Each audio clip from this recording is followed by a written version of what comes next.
ની શરૂઆતમાં વાત કરીશું રાજકોટ એરપોર્ટ પરથી મોટર માર્ગે સોમનાથ જઈ રહેલા અમિત શાહની ગાડીના કાફલા પર મોડી રાત્રે 5 કાર્યકર્તાઓએ ઈંડા ફેંક્યા હતા અને પાટીદારને અનામત આપો પાટીદાર જિંદાબાદના સૂત્રો કરી વિરોધ દર્શાવ્યો હતો।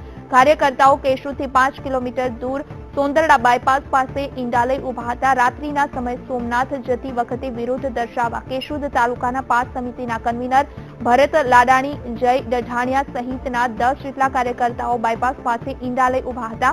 જ્યારે અમિત શાહની ગાડીનો કાફલો અહીંથી પસાર થયો ત્યારે કાફલા પર ઈંડા ફેંકી સૂત્રોચ્ચાર કરી વિરોધ પ્રદર્શન કર્યું હતું। જો કે અમિત શાહની ગાડીનો કાફલો રોકાયો ન હતો અને ત્યાંથી સોમનાથ જવા રવાના થઈ ગયો હતો અને 5 કાર્યકર્તાઓ અહીંથી ઈંડા ફેંકી નાસી છૂટ્યા હતા। વધુ માહિતી સાથે સંવાદદાતા વિજય પરમાર અમારી સાથે ફોન લાઈન પર જોડાઈ ગયા છે। વિજય, જે રીતે માંદરડા પાસેથી જે રીતે અમિત શાહનો જ્યારે કાફલો પસાર થયો અને ત્યારે પાસના કાર્યકર્તાઓ દ્વારા ઈંડા ફેંકી વિરોધ કરવામાં આવ્યો હતો, કઈ રીતે?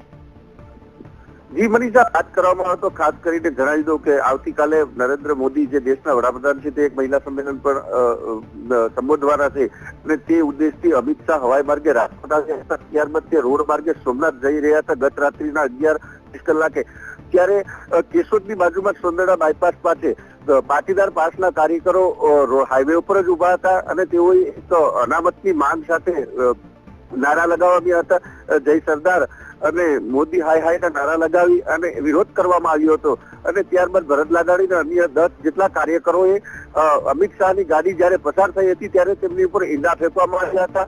ઈંડા ફેંકી અને વિરોધ કરવામાં આવ્યો હતો પણ ગાડી કોઈ પણ જાતની રોકવામાં પણ ન આવી અને સાથે અમિત શાહની સાથે પોલીસ કાફલો પણ હતો અને તે પણ ગાડી પસાર થઈ અને સોમનાથ જવા નીકળી ગયા હતા અને આ લોકોએ વિરોધ કરી ત્યાંથી નાસી છૂટ્યા હતા। જી બિલકુલ વિજય, જે રીતે ગાડીનો કાફલો ત્યાંથી આગળ નીકળી ગયો હતો, સોમનાથ પહોંચી ગયો હતો, પરંતુ ત્યારબાદ અત્યાર સુધીમાં અમિત શાહ તરફથી આ અંગે કોઈ નિવેદન આવ્યું છે?